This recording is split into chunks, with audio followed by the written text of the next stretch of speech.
Bienvenido a todo el Consejo de Dios, un día más donde estamos estudiando Primera de Tesalonicenses, esa carta tan especial y tan particular del apóstol Pablo, donde quizás como en pocos pasajes de la Biblia se habla de un tema importante como la venida del Señor, y hoy vamos a estar precisamente hablando de ese tema. Vamos a leer desde en el capítulo 4, del versículo 13 al 18, donde una de las cosas que hace el apóstol Pablo es animar precisamente a la iglesia de Tesalónica en este tema tan importante. Y para hablar de este tema, hoy contamos con nuestros compañeros, amigos, siervos de Dios. Ramón Ubillos, bienvenido. Gracias.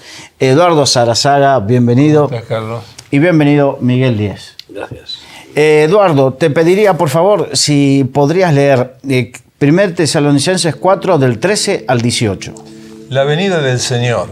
Tampoco queremos, hermanos, que ignoréis acerca de los que duermen, para que no os entristezcáis como los otros que no tienen esperanza. Porque si creemos que Jesús murió y resucitó, así también traerá Dios con Jesús a los que durmieron en Él. Por lo cual os decimos esto en palabras del Señor, que nosotros que vivimos, que habremos quedado hasta la venida del Señor, no precederemos a los que durmieron, porque el Señor mismo con voz de mando, con voz de arcángel y con trompeta de Dios descenderá del cielo, y los muertos en Cristo resucitarán primero. Luego nosotros, los que vivimos, los que hayamos quedado, seremos arrebatados juntamente con ellos en las nubes para recibir al Señor en el aire, y así estaremos siempre con el Señor. Termina, por tanto, alentaos los unos a los otros con estas palabras, ¿no? Hasta el 18. Sí. 18. No, más que nada por el tema de alentarse, ¿no? Porque creo que lo que se centra ahora es precisamente en alentarse en la venida del Señor. Exacto. Evidentemente que la venida del Señor es un advenimiento, es un suceso, es un hecho que evidentemente es tan positivo para los cristianos, y lo estamos esperando porque evidentemente tenemos esta esperanza bienaventurada de que el Señor vendrá y establecerá su reino y llevará consigo a aquellos que hemos creído en Él. Ramón. Para mí lo primero, enlazar el 13 con el 18, ¿no? Los que tienen aliento y los que no tienen esperanza, ¿no? La gran diferencia de aquellos que afrontan la muerte sin ningún tipo de esperanza y los que afrontan la muerte con la esperanza de la vida eterna, ¿no? Esa es la primera cosa que veo, ¿no? Y veo cómo luego les va a alentar con la venida de Cristo y con todo esto que viene ahí, ¿no? De lo que vamos a hablar, pero lo primero es esa esperanza que hay en el creyente, que tiene trascendencia en su vida, más allá de la muerte, y que nos hace tener una perspectiva sobre la vida muy diferente a aquellos que no la tienen. A pesar de todo, fijaros que el otro día me decía un hermano, oye, me decía, yo no tengo nada seguro, hombre, yo tengo seguro que Cristo murió por mí y su amor hacia mi vida. Y él me decía, bueno, ¿y la muerte? Y digo, mira, yo la muerte no la tengo segura, por lo que vamos a ir viendo luego, ¿no? Exacto. Pero, y qué tremendo que muy poquita gente dice eso. Yo tengo segura la vida, no la muerte. Seguridad en la vida en Cristo. Es lo que nos hace diferentes a los que creemos realmente en Cristo, de aquellos que... Qué terrible los que viven una religión toda su vida esforzándose en cumplir con los mandatos que tienen y no tienen seguridad de salvación en su vida. Sin embargo, nosotros tenemos esa esperanza y esa seguridad, y eso nos hace afrontar cada aspecto de la vida de una forma diferente. Miguel. Bueno, evidentemente es un recordatorio de la esperanza de gloria, de vida eterna, de resurrección que tenemos, puesto que Cristo resucitó. Él no necesitaba morir ni resucitar, porque Él es la vida y vida eterna. Pero vino como hombre para morir, dar su vida por nosotros y para vencer a la muerte y ascender del Hades con la llave de la muerte, y del Hades. Y darnos la confirmación de que Él es la resurrección y la vida, ¿no?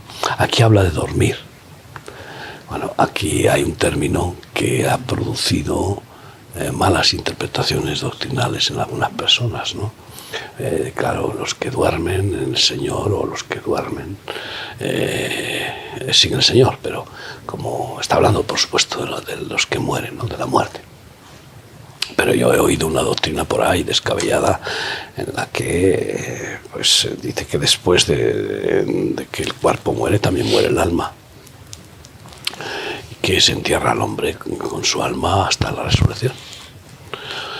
O bien hasta la primera resurrección o la segunda. La primera para salvación y vida eterna, que es lo que aquí están mostrando, y la segunda para juicio. No hay ningún fundamento bíblico para eso. Al contrario, hay muchos fundamentos para mostrar que después de la muerte el juicio inmediato, no el definitivo, el juicio preliminar, diríamos, ¿no? De tal forma que todo ser humano al morir, su alma sale de su cuerpo y tiene un juicio. Y en ese juicio el abogado defensor testifica ante el juez y dice: este está redimido, rescatado, mi sangre lo ha cubierto. Y pasa a lo que Jesús llamaba el seno de Abraham, que ahora pues ya no es el seno de Abraham, sino pasa a la gloria, a la presencia de Dios.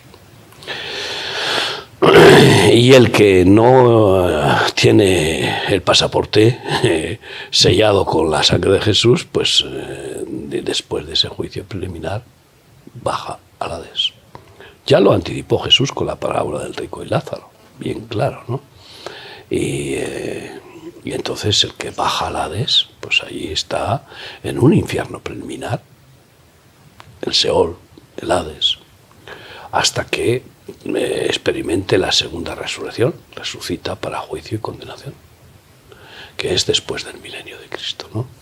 Pero aquí está hablando claramente de la resurrección, que es justo antes del arrebatamiento. Lo primero que sucede cuando el Señor vuelva en una nube, igual que se fue a la final trompeta, a la séptima trompeta de las 7 trompetas del Apocalipsis, la final trompeta, la séptima, después de haberse derramado todas las copas de la ira, que en realidad simbolizan lo mismo que las plagas de Egipto. ¿Cuál era el propósito de las plagas de Egipto? Deja ir a mi pueblo. La salida del pueblo escogido de Faraón, de Egipto, del mundo, para ir al desierto para que me sirva, para que me adore. Y el mismo propósito son las copas de la ira, para que la Iglesia sea liberada del yugo, del dominio, del imperio de Satanás, ¿no? Y entonces Jesús no baja a la tierra.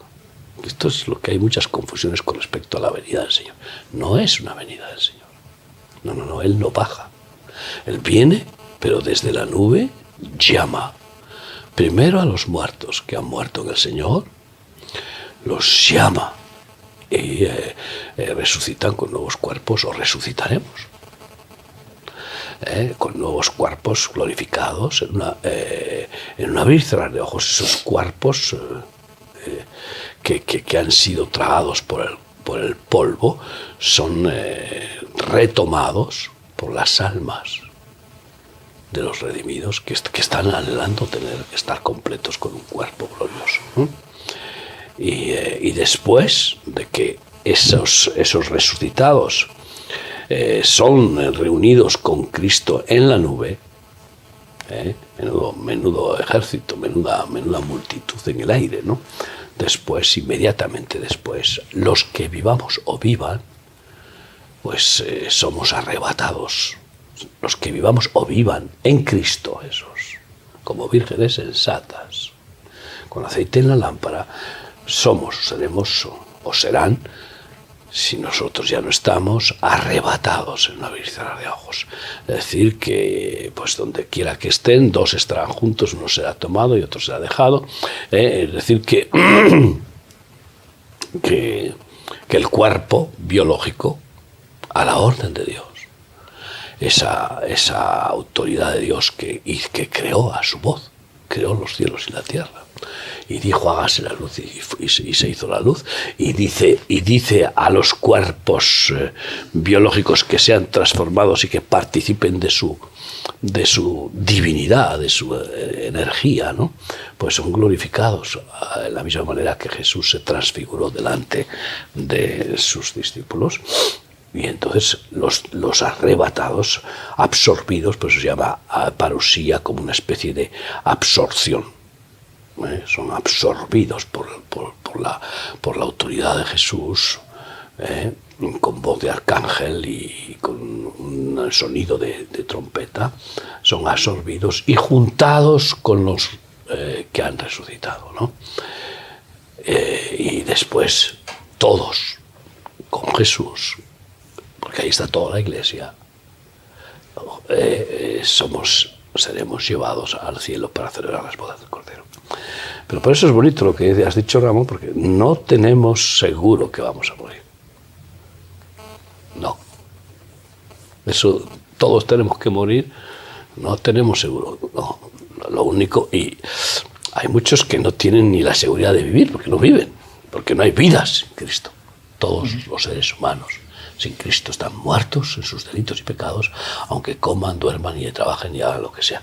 Nosotros no tenemos seguridad de que vamos a morir, porque podríamos tener el privilegio de participar en el arrebatamiento. Pero incluso si guardamos la palabra del Señor, ¿qué pasa con Juan 8:51? El que guarda mi palabra nunca verá muerte. Esa es otra.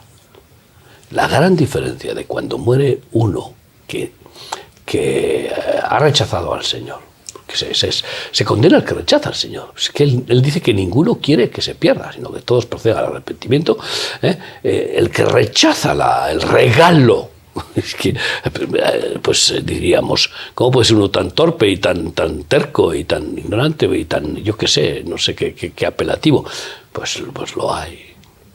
Pero los que rechazan al Señor, los que no quieren salvarse, por su soberbia, por su amor al pecado, etcétera, pues estos al morir separa su cuerpo biológicamente, la máquina, el envase, y el alma es tomada por el ángel de la muerte, por los demonios.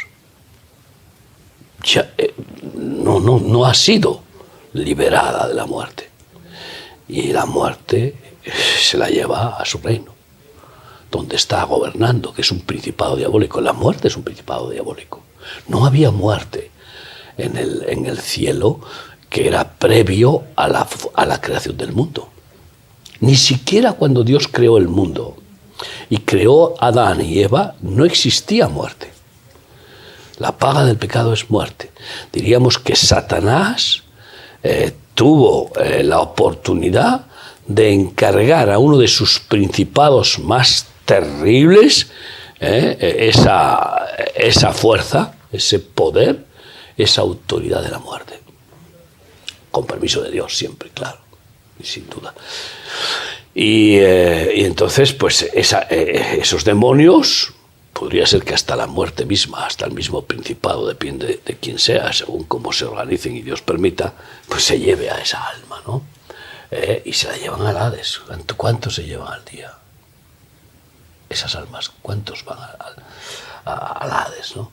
Pero cuando alguien que está en el Señor, en paz con Dios, en esperanza de gloria, en fe y obediencia, fallece, su cuerpo también se para, pero sale su alma del cuerpo, y no son los demonios quienes vienen a recogerla, sino que son los ángeles del Señor los que la llevan a la presencia de Dios. Y en el juicio preliminar el Señor dice: está absuelto, perdonado. Su expediente, vamos a hablar de un juicio, ¿no? Su expediente está limpio, es inocente. Aunque hayamos cometido culpas, claro, pero es inocente porque está todo pagado, todo está liquidado. Y ese alma pues va a la presencia del Señor y, bueno, a esperar alabando a Dios. Hay como esas multitudes vestidas de ropas blancas, que simboliza de santidad y de gloria, esperando el gran evento de la resurrección y de las bodas del Cordero, sobre todo. El tema es que es difícil entender una realidad atemporal como es la eternidad desde una perspectiva temporal como es la nuestra, ¿no? Y yo creo que ahí es donde viene la confusión, ¿no? Porque yo entiendo que el que muere, termina su tiempo en esta tierra con el Señor, pasa a la eternidad y en su experiencia personal no espera el juicio.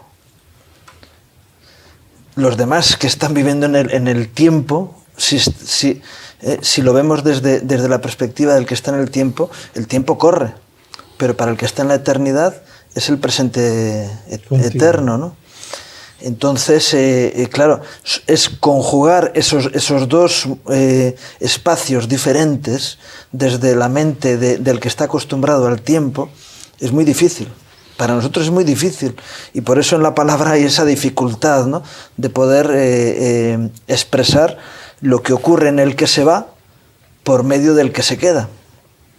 Y por eso nos habla, bueno, podemos pensar en la espera, ¿no? Pero yo entiendo que el que pasa al juicio, a ese juicio que dices, juicio preliminar, va a la eternidad con el Señor y empieza a disfrutar de su eternidad en el paraíso, ¿no?, con el Señor, ¿no? Y el que tiene el juicio, la perspectiva personal, va a ser de desolación absoluta. Yo entiendo que habrá una especie de acontecimientos que suceden uno detrás de otro, ¿no? Pero estamos fuera del tiempo. Es decir, y darle muchas vueltas a esto es difícil para nosotros porque hemos nacido en el tiempo y solamente conocemos las cosas desde el tiempo, ¿no? Entonces es muy difícil para nosotros poder entender todo eso. ¿Qué pasa en el otro lado? Que es la eternidad, que no es temporal como es el tiempo en el que vivimos nosotros, ¿no? Entonces ahí es donde está, yo creo que es donde está la complicación de dormidos, no dormidos, que si alguien está esperando. Es que hay textos en la Biblia que nos indican a eso, ¿no? A que dices, no hay que esperar. Yo sé que alguien me puede rebatir esto, ¿no? Pero el ladrón que estaba con Jesús, o el asesino que estaba con Jesús en la cruz, el Señor le dijo, hoy mismo estarás conmigo en el paraíso, ¿no? Yo sé que hay quienes dicen, no, bueno, tal, pero... es que como que era una expresión, sí, una manera de decir pronto, ¿no? De decir, sí, pronto, hoy, era como, pero no, vamos ahora, resulta que hacer un modismo de una expresión, claro, tan vital como es esa. Claro, pero luego sabemos que el Señor estuvo 3 días en la movida de su resurrección y todo esto, pero desde la perspectiva del que está fuera, no del que ha pasado el puente de la muerte, ¿no? Entonces, claro. Ahora bien, la sucesión de acontecimientos en el cielo, que ya es la eternidad, sí, en la presencia de Dios, claro, sin embargo está bien mencionada en el Apocalipsis, de cómo a Juan se le permite ver una sucesión de acontecimientos, sí, sí, incluso de algunos que no se han materializado todavía, como las copas de la ira. Sí, sí. No se han materializado, porque aquí en el presente que vivimos, pues no hemos experimentado esas copas de la ira, ¿eh? Entonces, ¿qué significa? Que aun dentro de los dos cosmos, uno sin espacio, ni velocidad, ni tiempo, en ese estatismo, esa permanencia de la inmutabilidad de Dios, que vive un presente eterno y no muta, es invariable, porque el que es perfecto no puede ni mejorar ni empeorar, es perfecto y punto. Sin embargo, hay una frecuencia de acontecimientos. Sí. Y de hecho, la perspectiva que tenemos no es que vamos a estar congelados en una dimensión de presente eterno, sino que vamos a participar, pero fuera del tiempo. Es decir, que estas dimensiones a las que el Creador ha sometido este globo no le afectan a él ni le afectan a los que están con él. Pero eso no significa que no haya una frecuencia constante, yo diría incluso constante, en un devenir constante, de un presente activo, eterno. Sí, me gustaría en este punto aclarar a la audiencia que en verdad lo que se está hablando no es algo que está elucubrado, sino que Albert Einstein, que fue una de las mayores mentes privilegiadas, él fue el que habló de la teoría de la relatividad. Y esa teoría de la relatividad es la que da base para poder hablar de todo esto. De que el tiempo es relativo, que este espacio-tiempo es para esta dimensión en la que vivimos, corporal, pero que fuera de esta dimensión no existe el espacio-tiempo. Por lo tanto, todo lo que se está hablando es coherente con lo que la ciencia nos ha hablado hasta ahora, ¿no? Ahora, también da pie todo lo que estamos diciendo para decir que hay muchas doctrinas que vemos que giran y que no son precisamente de inspiración bíblica. Por ejemplo, que el alma cuando muere va a ser extinguida. Por ejemplo, estamos con los adventistas y también los testigos de Jehová que tienen este enfoque. Es decir, tenemos que decir que justamente nosotros vemos que la Escritura nos dice que justamente la condenación va a ser con términos de eternidad. La otra cosa es que no existe el limbo. Bueno, también esto era una doctrina que apoyaba la Iglesia Católica. Juan Pablo II la quitó. Esto también vemos cómo va la mutabilidad de las doctrinas dentro de la Iglesia Católica. Pero no han quitado el purgatorio. Pero el purgatorio es una... hay que pagar por entrar en el cielo. Si es no, una creación. Ustedes saben que el purgatorio es un desarrollo. Si bien en los libros apócrifos, en el periodo intertestamentario, había algo del purgatorio, pero el que desarrolla la idea es el Dante Alighieri, más en la Divina Comedia, ¿no? Y allí la Iglesia Católica toma aliento para seguir con esta doctrina, pero esto no es bíblico tampoco. Pero el libro de Dante Alighieri es el infierno de Dante. Sí, pero ahí está la previa. Hace una bajada al infierno y es terrorífico. También. Cómo explica de forma imaginativa. Yo no creo que él haya hecho una visita, aunque pudo haber hecho una visita, porque hay quien cuenta que ha tenido la experiencia de poder visitar el infierno, ¿no? Y Dios puede permitir, igual que a Pablo le permitió visitar el cielo, el tercer cielo, alguno puede haberle permitido visitar el infierno. Yo no pido a Dios que me haga visitar el infierno, no quiero no es el turismo, por muy ahora, exótico que sea, ¿no? La otra cosa interesante es que no hay, diríamos, reencarnación. La idea de que yo voy a ser mutado en otro animal, ¿no es cierto? O en un vegetal. O en un vegetal, etcétera. Esto es algo que no existe. Nosotros tenemos que justamente mirar lo que es la revelación de la Escritura y decir que hay una venida del Señor que va a poner punto final en algunos aspectos a toda la historia como nosotros la conocemos, a esta raza caída, pero que se abre otra perspectiva maravillosa de eternidad para esa humanidad redimida, entre la cual no van a estar los que solamente se apoyan en una religión. Van a estar los que han tenido una experiencia de salvación en Jesucristo y lo que dice es que aman su venida, ¿no es cierto? Hay algo que el creyente tiene, está esperando que el Señor Jesucristo venga, está esperando que la iglesia pueda ser arrebatada, de ir con el Señor, y esperamos que nuestra generación, estábamos en el auto hablando con Miguel justamente de que la vejez es una realidad que nos toca a todos. Pero yo espero que antes de estar en mi funeral, sí, ¿no? Antes que vengas a mi funeral, espero que el Señor venga. En cuanto a a lo que decías de reencarnación, cuando hablas de resurrección, los Nueva Era, toda esta gente de este tipo de filosofías, te ¿veis cómo creéis en la reencarnación? Y yo, no es lo mismo resurrección que reencarnación. Uno va a tener un cuerpo nuevo, ¿no? En 1 Corintios 15 nos habla de que esto carnal se va a vestir de inmortalidad, lo mortal y tal, ¿no? Entonces, claro, nosotros tenemos ahora mismo un cuerpo que está sujeto a los principios y sistemas de este mundo caído. Y Dios también nos va a liberar de esa realidad, ¿no? En un cuerpo nuevo. Eso es lo que dice ahí en 1 Corintios. ¿Por qué? Porque el cuerpo físico que nosotros tenemos ahora no cumple con los requisitos necesarios para la vida eterna, porque está condenado.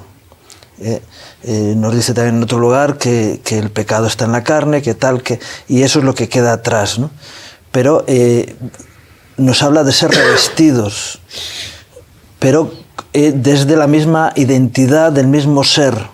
Es decir, no otro diferente. Es decir, vamos a tener un cuerpo nuevo, pero yo a veces, cuando hemos estado hablando de este tema, ¿no? Yo les pregunto, bueno, ¿cómo va a ser tu cuerpo? O ¿por qué tu cuerpo ahora es como es? Tiene que ver con tu espíritu y con tu alma. El cuerpo actual que tenemos es fruto es el envase de una realidad espiritual y de una realidad anímica, y que juntamente con el cuerpo hacen una unidad que es la persona. Cuando nosotros morimos, perdemos una de nuestras partes y perdemos el cuerpo, pero si somos resucitados, tenemos otra vez el cuerpo, pero va a ser el cuerpo nuevo que tiene que ver con nuestra propia identidad como persona. Porque el ser humano no puede haber disociación entre cuerpo, alma y espíritu. ¿Dónde tienes el alma? ¿Dónde lo tienes? ¿En la cartera, en el sobaco, en el cerebro? Algunos dicen, no, está en el cerebro. No, el alma ocupa todo tu ser. Eres tú mismo, ¿no? Bueno, ¿y tu espíritu qué lugar ocupa? No, todos hacen que tu cuerpo sea cual es. Entonces, por eso no es que haya una reencarnación, sino que es una restauración, vamos a decir, de tu propio cuerpo como debe de ser, con las condiciones que hacen capaz a ese cuerpo de vivir la eternidad. Que es diferente, ¿no? Que los que son reencarnados en un mono, en un gato, en un mosquito, en una rata, no. Se han portado mal ellos. No es así. O en otro ser humano, no. Eres el mismo, eres único y trascendente. Tenemos un principio, pero no tenemos un fin. Estemos seamos salvos o seamos condenados. Sabes que hay un pasaje donde se apoya en la reencarnación en la Biblia que lo malinterpretan, ¿no? Cuando el mismo Jesús dice que Elías ya vino, ¿no? Como porque que era Juan el se que vino. encarnó en Juan el Bautista. En realidad lo que está diciendo es que la unción que el Espíritu de Dios dio a Elías reposó esa medida de unción, yo diría esa porción divina, ¿no? Que Dios concede de medida de fe y de poder y de presencia de Dios, de aliento de Dios, porque cuando Dios da la vida al muñeco, le sopla y da su neuma, su aliento divino, que es el que es la vida y da la vida a quien quiere, ¿no? Pues vino sobre Juan Bautista, pero no es Elías quien se reencarna. Ahora bien, hay una reencarnación bíblica tremendamente misteriosa, y es que cuando el anticristo muera asesinado, el alma que posee, que toma ese cuerpo del anticristo cuando resucita, no es el mismo alma que tenía. Ya, porque es una posesión. Porque es una posesión. Pero es una posesión, y es que, claro, imagínate tú, una posesión de un alma. Porque conocemos posesiones de demonios. Una posesión de un alma, lógicamente con la intervención de Satanás y el permiso de Dios, siempre.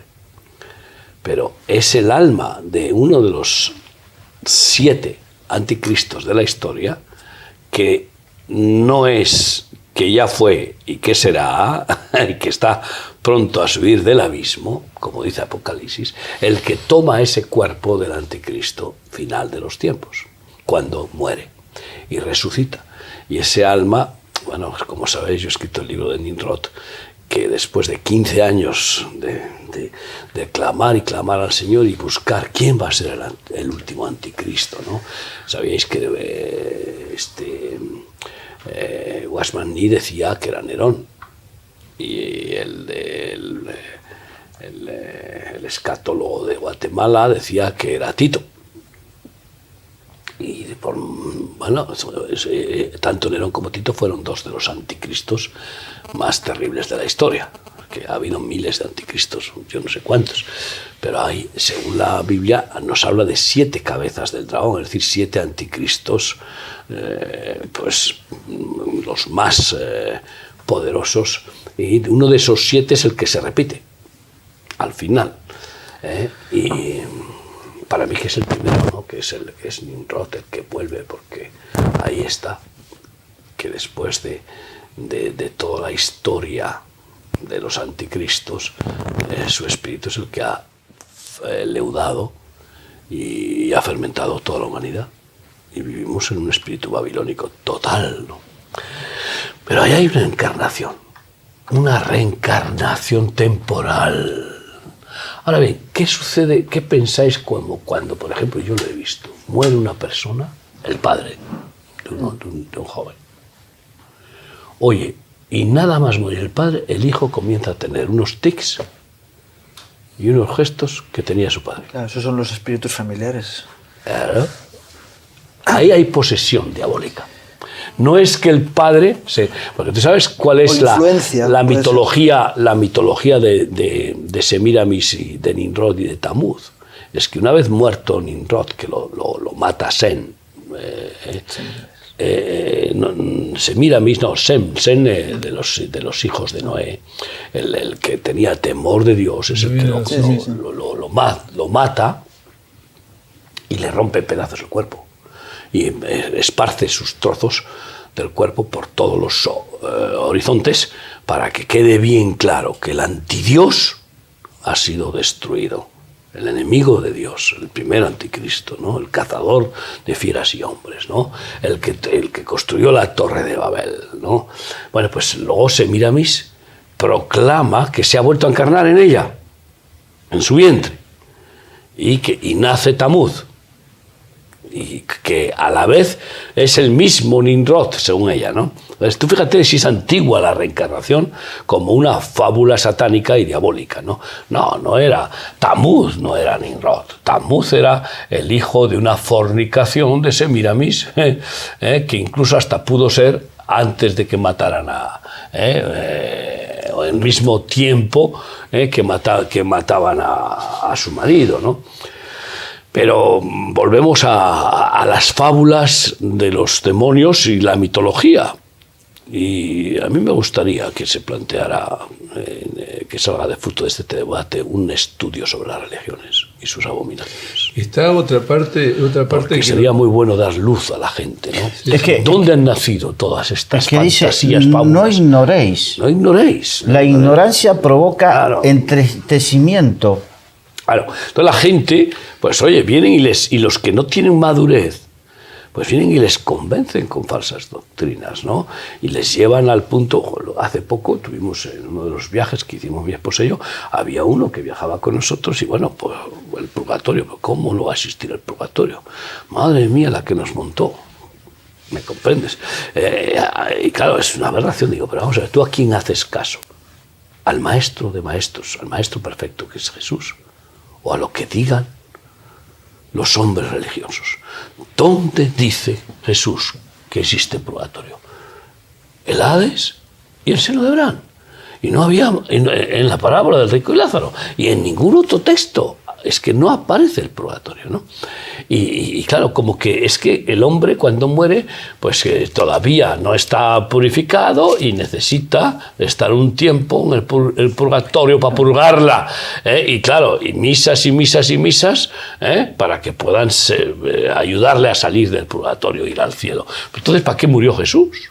En vano murió Cristo, si hace falta otra clase de méritos y esfuerzos para llegar al cielo. Es una aberración. Hay otra, diríamos, también invocación, justamente, que es el espiritismo, ¿no? El espiritismo invoca el espíritu de los muertos y, bueno, para que la persona sea consolada. Aquí estamos justamente, hemos leído alentados unos a otros con estas palabras. No estamos tratando de alentar, diríamos, a los que han perdido un familiar, diríamos, con falacias o con fábulas. Lo que estamos diciendo que el espiritismo es algo que no solo lo practican gente ignorante. Nosotros podríamos decir, pero qué tontos, mirá que están invocando a los muertos. Hay gente de alto rango. Yo me recuerdo, por ejemplo, cuando fue el secuestro en Italia de Aldo Moro. Se dice que personas notables como Giulio Andreotti y otros justamente estaban en sesiones espiritistas, ¿no es cierto?, buscando respuestas para encontrar el cuerpo o encontrar dónde estaba el lugar donde habían secuestrado a Aldo Moro, y dice que fueron justamente los medium lo que dieron la información precisa donde después encontraron el cuerpo. Es decir que hay gente que practica estas cosas y que se consuela con estas cosas y enseña estas cosas, pero que no es conforme a lo que está revelado en la Escritura, y con lo cual tenemos que alentarnos los unos a los otros, ¿no? Pero ¿cómo engaña a Satanás, el padre de mentira? Cuando van a una sesión de espiritismo, resulta que invocan al abuelo, al padre, a quien sea, y se manifiesta la voz, pero con una... Perfecta. Como si fuera la persona, ¿no? Entonces, bueno, sabemos que Satanás es el mayor imitador que existe. Conocemos ventrílocuos y conocemos también cantantes que se ponen a imitar a otro cante y dicen, madre mía, pues... Hay programas que sí. Claro. Entonces, pero ahora yo os desafío un poco a que a mí me gusta un poco la polémica, ¿no? ¿Qué sucede, queridos pastores, hermanos, con el caso de la bruja que convoca...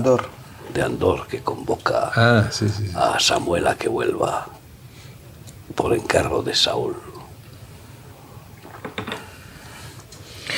A ver, la Biblia es bien Carlos. Pásaselo a Carlos, ¿no? Carlos, la palabra es toda tuya. En la parábola del joven rico y Lázaro, ahí nos enseña acerca de cuando... es una parábola, recordemos, ¿no? Porque si no hay alguno que se va a tomar de esto para decir, pero se puede volver del lugar de los muertos o hay comunicación. No, no es que hay comunicación. En la parábola del joven rico y Lázaro, uno muere y va a la espera de la condenación y el otro al Hades y al seno de Abraham. Y al seno de Abraham, exacto. Que son los dos estadios previos al juicio que tú decías, ¿no?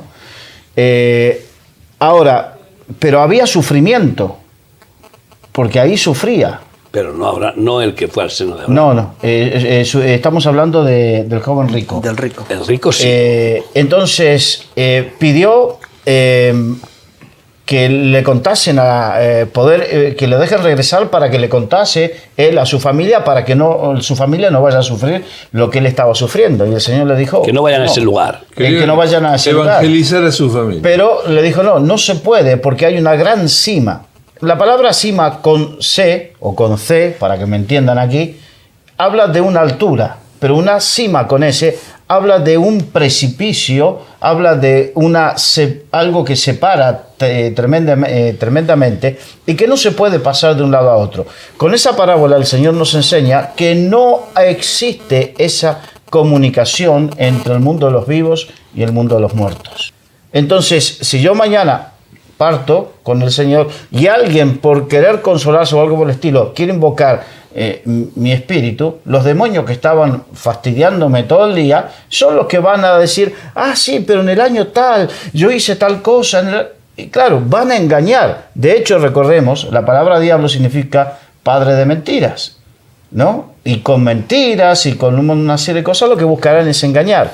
Y esto es muy importante porque en Europa se puso muy de moda el espiritismo kardecista, que era el de Allan Kardec, que fue el que provocó tantas, sobre todo en Francia, porque claro, a ver, hay cosas que son ridículas, por ejemplo, no son de buena moda, una moda buena, como podría ser creer en el Evangelio, pero creer en espiritismo.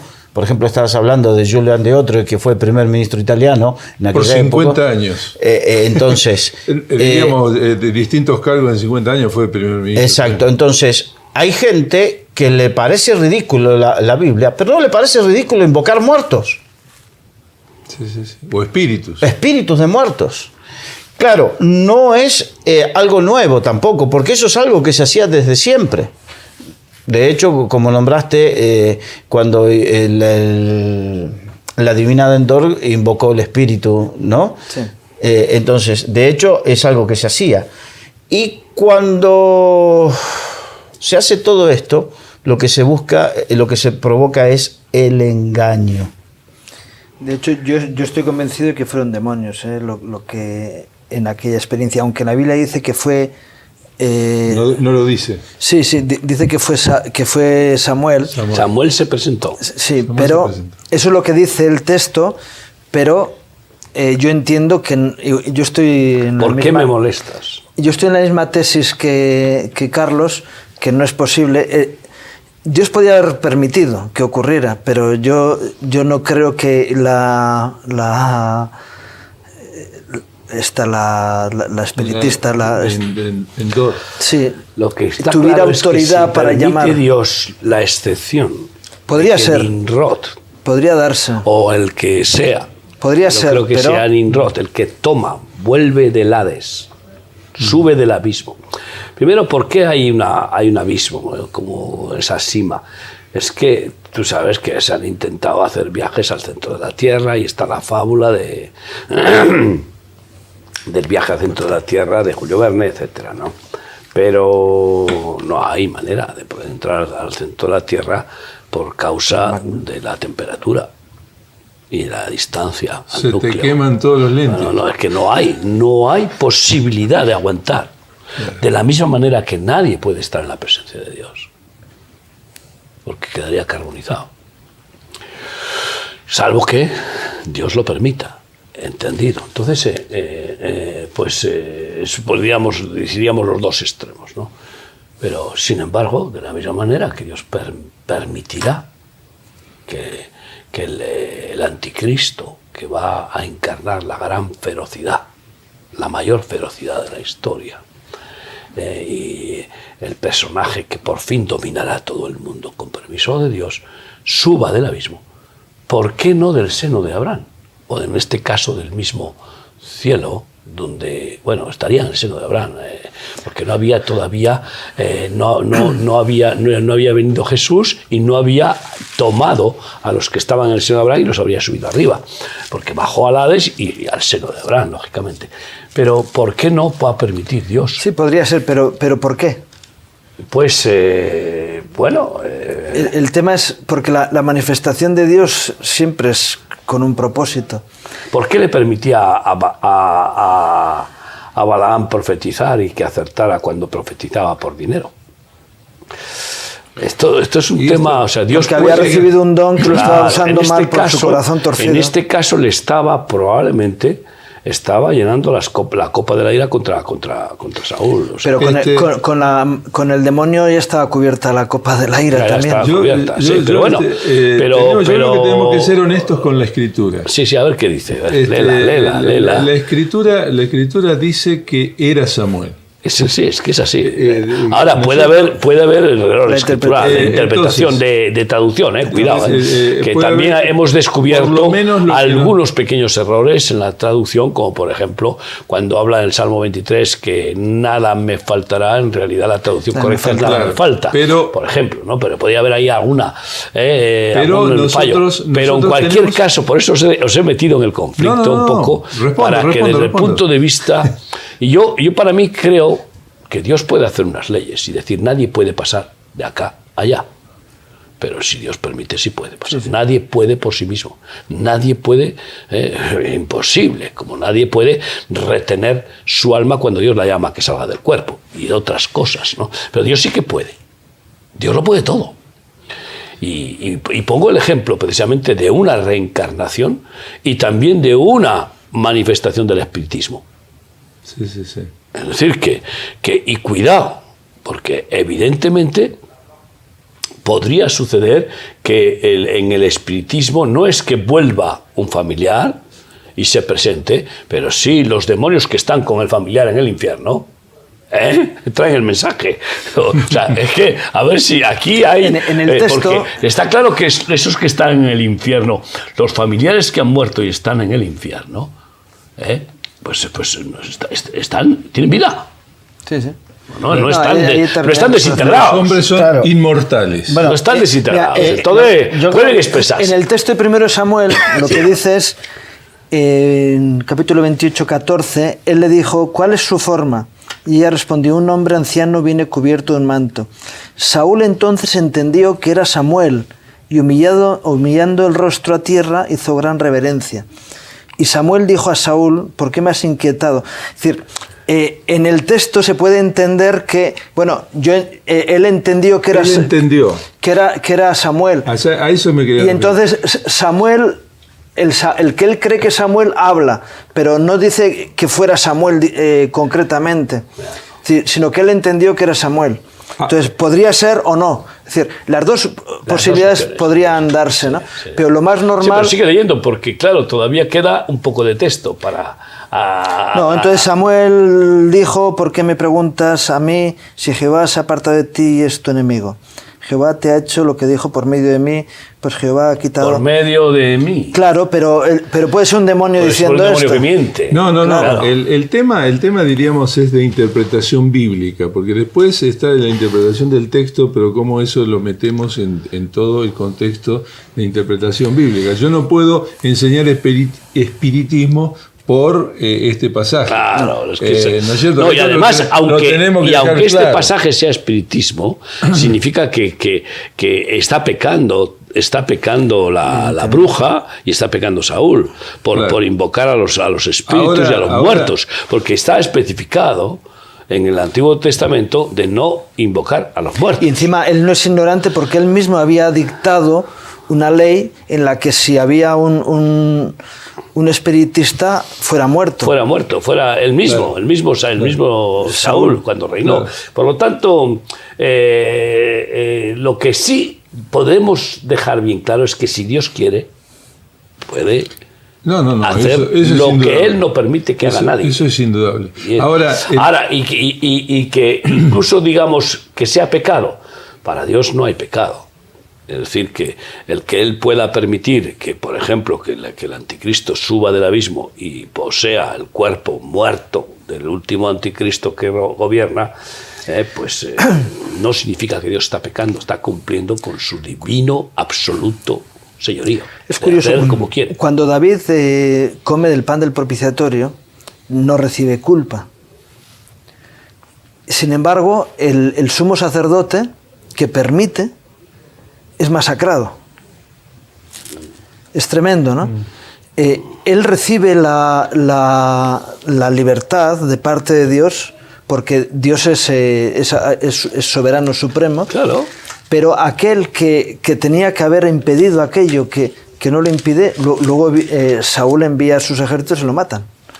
Claro. No es protegida. Claro, es como, por ejemplo, va y Pérez Uza toca simplemente el arca y cae muerto. Y David se la lleva para casa. Y la toca y le la lleva a su jardín. Entonces dices, bueno, los 3.000 israelitas tocan el monte y caen muertos. Y Moisés camina por el monte.